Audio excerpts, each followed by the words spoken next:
Good morning. I guess I should say happy Halloween. But today I want to talk about Saint Alphonsus Rodriguez. Perhaps you haven't heard of him. Well, he lived from 1533 to 1617.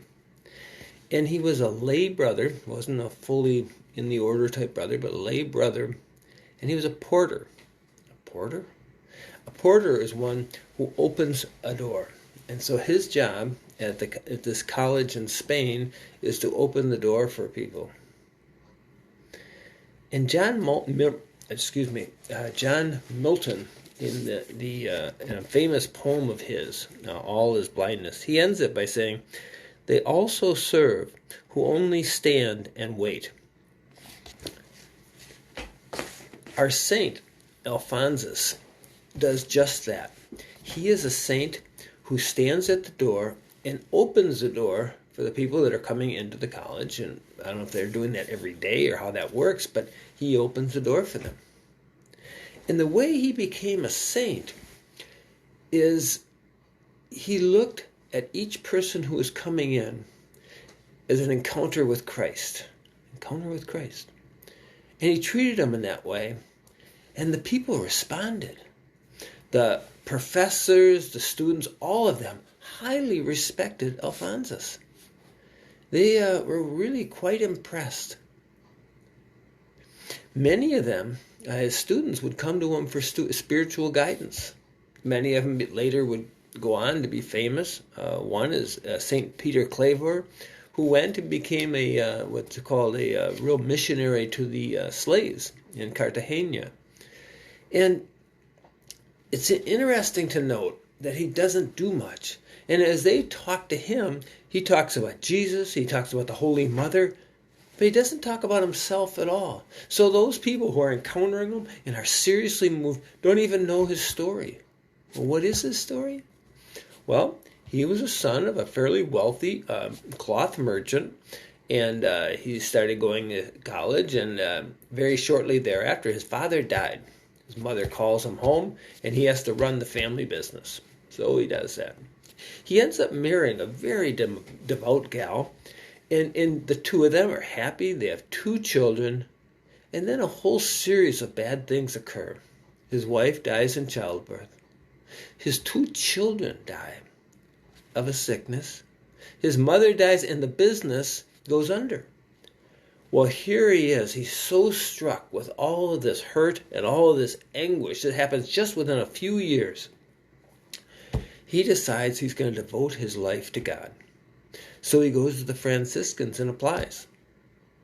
And they reject him. They say, well, you're almost 40 years old. You don't have a college degree. No way. They just weren't interested at all. But he was persistent. He was so persistent, he might have been called annoying to those he was applying to. And they finally gave up. And they said, okay, you can be a lay brother, a Franciscan brother. So he goes on and he becomes a Franciscan brother. As a part of that, he is sent up to a place, I'm trying to think of the name of it. I can't come up with it right offhand. He is sent to a place,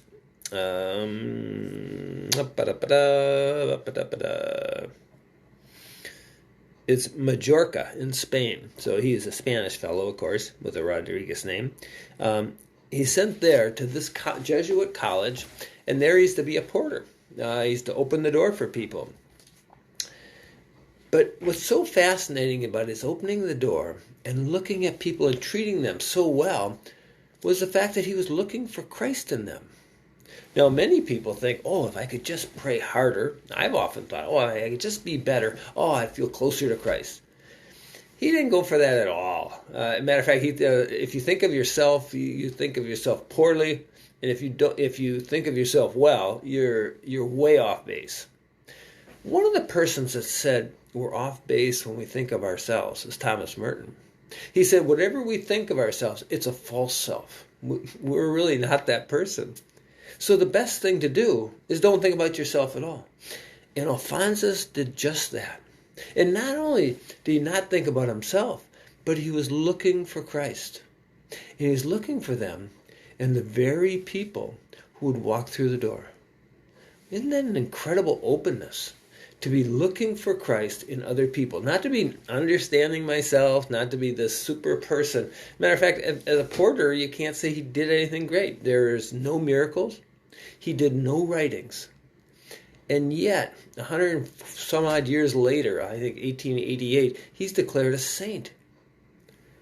Well, perhaps we can be closer to sainthood. If we could copy Alphonsus and we could look for Christ in the persons that we are encountering, and then we, in our own sense, would open a door to them. And having this open door opens the Christ within us. What a challenge. Let us pray that on this Halloween day, we might be open to the others and seeing Christ in them.